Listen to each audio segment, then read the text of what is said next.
Selfishness is a prevalent, although frequently overlooked aspect of life. It can show up in little things like acting in a way that makes us more likable, or deciding to compromise on something else in order to save money. Sometimes we might not even be aware that we or others are acting selfishly toward us. Selfishness is shown as a major feature in the Squid Game universe, while in real life it is frequently more subdued, unpredictable, and necessary for success. This raises a crucial query. Is it possible to achieve real success without becoming self-centered? And how do we defend our own self-centered behavior when we are forced to choose between our own wants and those of others? Selfishness frequently results. It may begin innocently, motivated by situations that force us to act in ways that will benefit us personally. These everyday circumstances, no matter how big or minor, put our willingness to put our own interests ahead of those of others to the test. Players in Squid Game encounter life-or-death scenarios in which their existence frequently hinges on the failure of others. In one instance, a character intentionally causes others to perish in order to improve their chances of winning.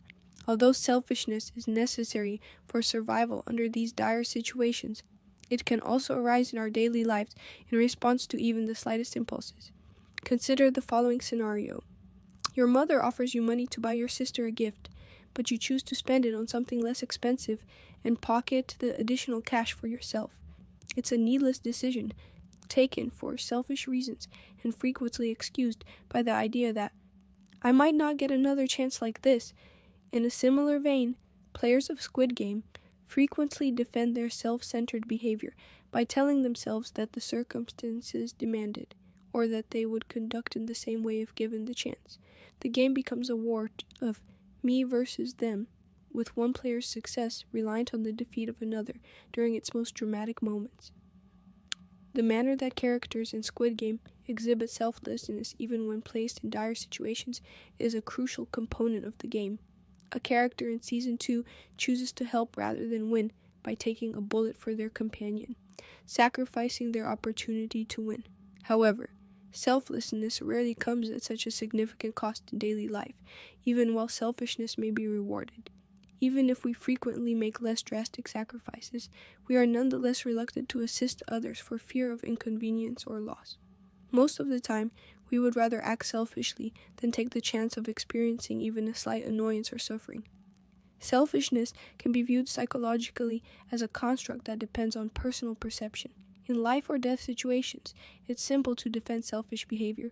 But what about in less dire circumstances? Characters in Squid Game are driven to betray others in order to survive due to financial need, demonstrating how money can motivate selfishness. However, selfish behavior is common even outside of the program for reasons other than money. Sometimes the motivation is desperation. Players, for instance, behave selfishly not only to make money, but also to survive or better their circumstances. Similar to how people occasionally withhold important facts in real life to prevent competition, withholding information to keep an edge is another example of selfishness in the program. Other instances of selfishness are motivated by a failure to take responsibility, such as when a character disregards their pregnant girlfriend's demands in favor of concentrating only on their own problems. We frequently convince ourselves that the need to protect our own future or later assist others justifies our selfishness. However, we may know in our hearts that we're just taking advantage of other people. Through the behaviors, motivations, and excuses of its characters, Squid Game expertly depicts the many nuances of selfishness.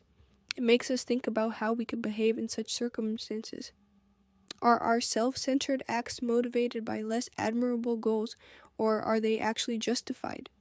Everybody acts selfishly occasionally, and we are all familiar with what it's like to be treated selfishly by others. Squid Game challenges us to consider the fine line that separates self-preservation from generosity and provides an insight into the complexity of human nature.